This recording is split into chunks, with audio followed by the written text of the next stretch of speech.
Morning, all. So, a little news of the day to get things started today, and what's old is new again. So the Leafs are kind of stockpiling goalies. Michael Hutchinson has signed with the Leafs. They know they already have Dell and they have Campbell and they have Anderson, right? A lot of goalies in Toronto. So that's yeah, it's four. So it's a two-way deal. So he gets paid less at the American Hockey League level than at the NHL level, but yeah, the Leafs definitely seem to be stockpiling their goaltenders. Hutchinson, of course, did yeoman's work for Colorado in the playoffs this past summer, whatever season that was, and as impressive as that was, the offers likely weren't very lucrative. There weren't likely very many either. So he'll be likely in the American Hockey League when they get started up.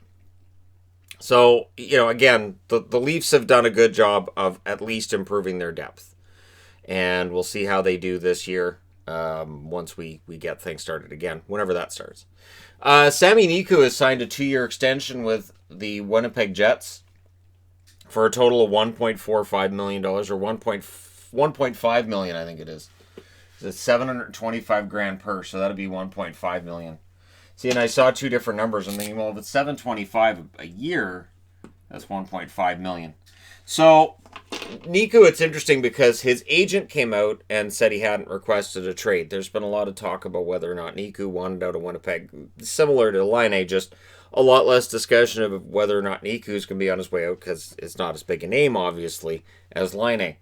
The fact that he signed a 2-year deal means that if Winnipeg now decided to make a move and trade him, it's relatively easy to trade that contract. But at any rate, he's signed. That's done. Teams are getting these done before arbitration because arbitration's not a lot of fun. It's not. And so teams will look to get them done as quickly as possible. This came out this morning, and I'm honestly kind of perplexed on this. So we can't have your standard Hall of Fame induction ceremony this year, and Lanny McDonald and the rest of the committee figure that's a really big deal. So since they're pushing back the induction ceremony to next year, they're not going to have a Hall of Fame class next year. I don't agree with this. I don't agree with this for a simple reason. There are a number of players. We could come up with a whole Hall of Fame class right now of players who belong in the Hall of Fame that are not in it. And whether it's Fleury, whether it's McGillney, whether it's Brindamore, whoever you believe belongs in the Hall of Fame, we could come up with a class of guys that would be pretty darn good and is not in the Hall of Fame. So what this does is it means that guys who are due to go into the Hall of Fame in 2021 now get pushed back to 2022, and you're going to have a glut. So there's two ways to go about this. Either they double the number of players that can go in 2022, or we're going to be angrier as an internet. Now, since we're always angrier the day after the day before as an internet collectively, I'll go ahead and say they just say, we'll leave the induction the same. We've decided to just, and then when they get to the 2022 Hall of Fame class, they'll just overlook everybody. And they'll put players in that belong there, but we'll have examples of guys who haven't yet got in there. Or maybe they put in the guys who've been waiting forever, and then for players like Alfredson, for the Sedins, for whoever else, then their fans get upset that they're not going in. Yeah, the Hall of Fame. Next up is something everybody's talking about today, and I want to address this again because I know people are tired of hearing about it, but the reality is this is pretty much the final chapter on it. So Mitchell Miller is no longer on the University of North Dakota hockey team, but he is still there in the university.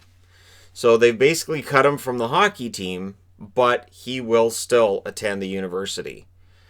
To say that his life is over because of this, his NHL dream might be, and I say might be because if he goes out and he performs really, really well, and if he shows contrition, he'll still make it to the NHL.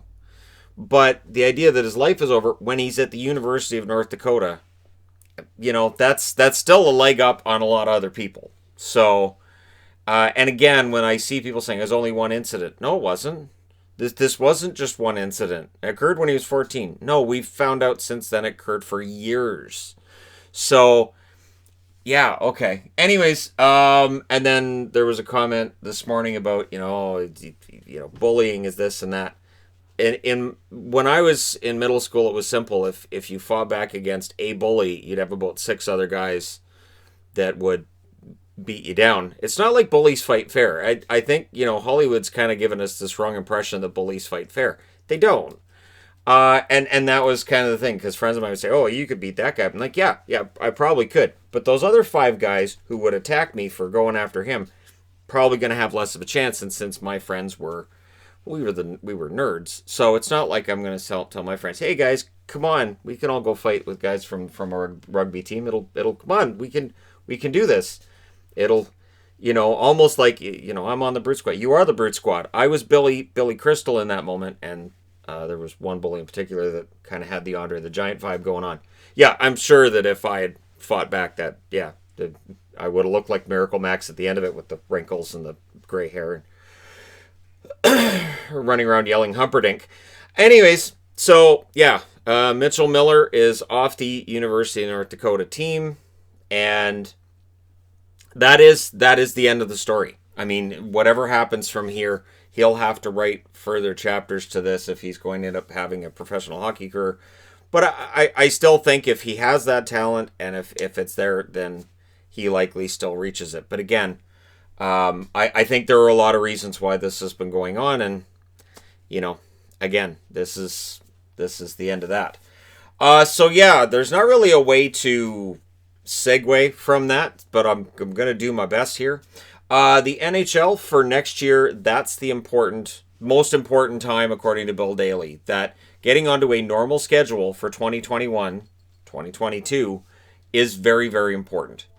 And so it likely will be a shortened season this year. They want to get the Stanley Cup awarded at a regular time. And then next season, we'll get into more of a normal schedule and that kind of thing. So that's where they're looking at this and saying this is important, and it is, because Seattle's coming in next year and they have the expansion draft, and Seattle's still filling their ranks. Robert Cron has been named the head amateur scout for the team.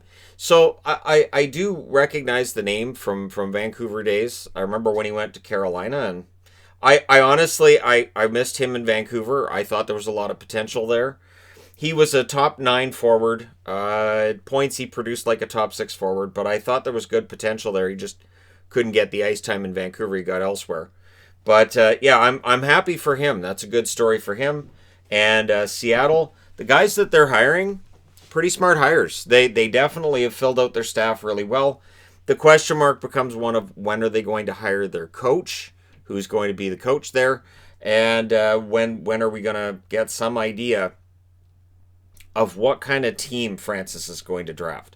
Is he going to lean towards young guys with that future ahead of them that they could be really good? Is he going to lean towards a more veteran roster that might be really good right now? Which way is he going to lean with how Seattle drafts its players? Because again, you look back at Vegas a few years ago, and they definitely drafted with the now more as part of what they were looking at. Although they did get some good young players out of that expansion draft. I would expect Seattle to end up with a pretty darn good team. But we'll see what happens. So there we go. Robert Cron hired as the head amateur scout for Seattle. They already had 11 scouts as it was. They are having regular meetings going over what they're going to do in expansion and discussing notes on players and all this stuff. And they're having regular meetings to get into the swing of it. And things look good. So yeah, and I'm hoping that by the time they start playing, that all of what was 2020 is in the past. So, yeah, there you go. Let me know your thoughts in the comment section below as always. Don't forget to hit like and subscribe if you're browsing your way through. You just happened upon this video. Thank you guys so much for watching, for all your support. I'll talk to you again soon.